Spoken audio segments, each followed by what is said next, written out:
Hello everyone, in this video, I'm going to talk about the P0102 error code.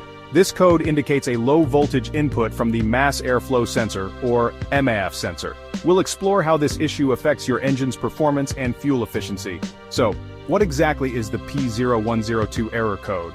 The Powertrain Control Module, or PCM, detects this code when the signal from the MAF sensor is lower than expected. In simpler terms, the sensor isn't accurately measuring the airflow and is sending incorrect information to the PCM.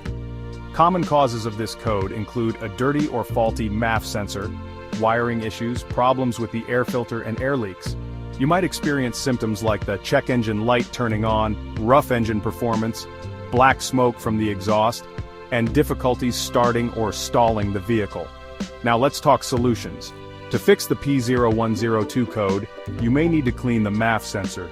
This is often as simple as removing the sensor and using a specialized cleaner. Check and repair any wiring issues or connections as well. If your air filter is dirty or clogged, replace it. And don't forget to check for and repair any air leaks. Fixing the P0102 error code can significantly improve your vehicle's engine performance and fuel efficiency. Try the solutions I've mentioned in this video. If the problem persists, I recommend seeking help from a professional technician. Thanks for watching, and don't forget to like and subscribe for more DIY mechanic tips and tricks. See you next time.